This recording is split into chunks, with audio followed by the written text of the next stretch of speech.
आज अमिताभ बच्चन जी का जन्मदिन है, तो मुझे उनसे जुड़े तमाम संस्मरण जो कि इलाहाबाद के हैं वो मुझे याद आ रहे हैं।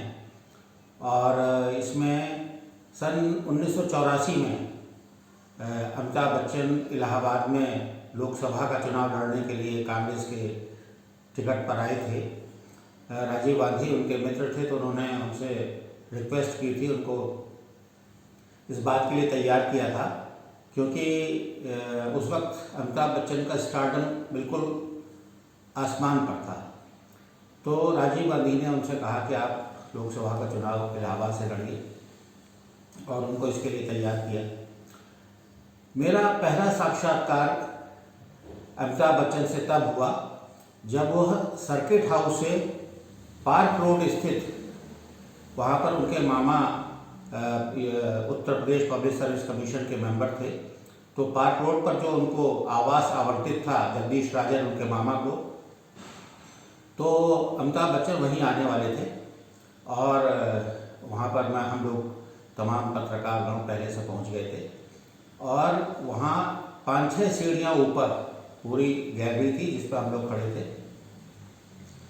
अमिताभ बच्चन वहाँ आए और वो नीचे खड़े थे 5-6 सीढ़ियाँ, और वो ऐसे लग रहे थे जैसे देवदूत हों। इतनी खूबसूरत उनकी पर्सनैलिटी थी।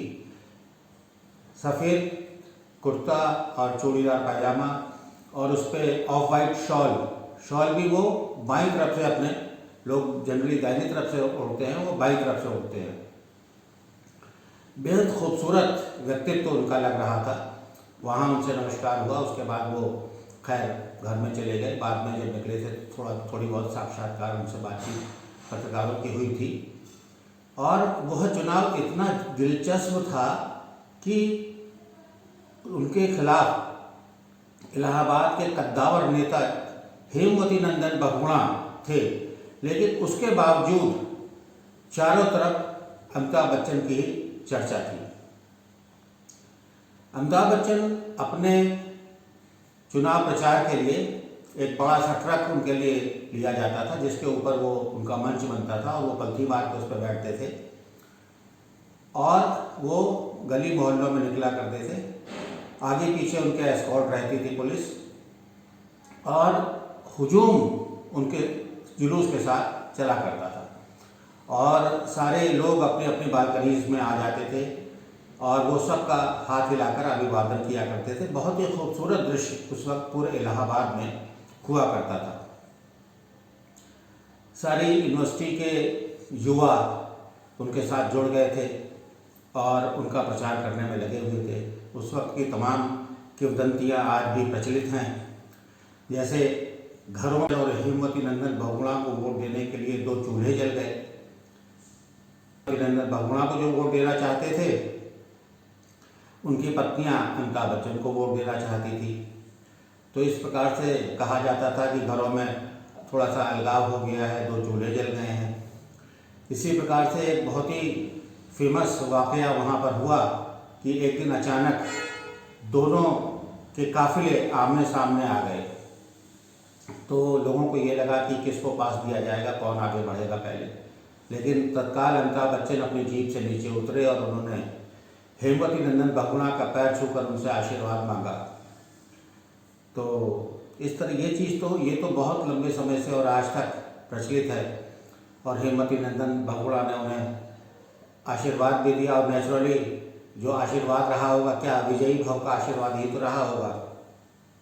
इसी प्रकार से इस प्रकार के भी चीज़ें किंवदंतियाँ वहाँ रही कि जब वो सर्किट हाउस पहुँचे थे पहले दिन, और वहाँ से जब निकल रहे थे, तो तमाम लड़कियों ने वहाँ पर अपने दुपट्टे बिछा दिए कि अमिताभ बच्चन का पैर ज़मीन पर ना पड़े।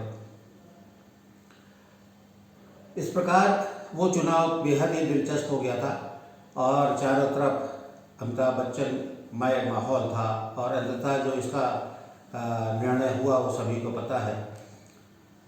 मैं भी एक बड़े पत्रिका समूह की ओर से उनका सर्वे करने के लिए कि इस वक्त किसका पलड़ा भारी है, मैं गया हुआ था। वहाँ से गाँव में हम लोगों ने काफ़ी लंबा सर्वे किया था, और वहाँ से लौट रहे थे, तो वहाँ पर लौटते पे हेमवती नंदन बहुगुणा जी भी अपने काफिले से गाँव की तरफ, शायद लास्ट नाइट में जो प्रचार घर घर जाकर किया जाता है उसके लिए जा रहे थे।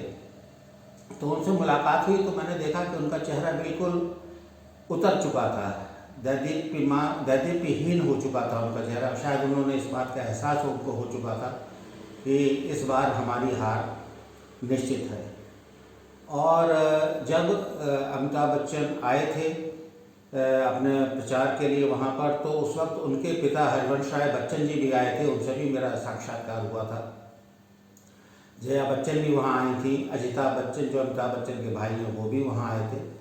और उनके एक चीज़ और सुनने में जैसी वहाँ पर आती थी कि वहाँ पर जो जगदीश राजन उनके मामा का जो आवाज़ था उसमें तमाम जो बड़ी टॉप लेवल की सोफिस्टिकेटेड महिलाएं थी वो जया बच्चन जी के साथ जाके वहाँ पर उनके खाने बनाने में हाथ बटाती थी ताकि उनको अमिताभ बच्चन का थोड़े समय का साथ मिल जाए।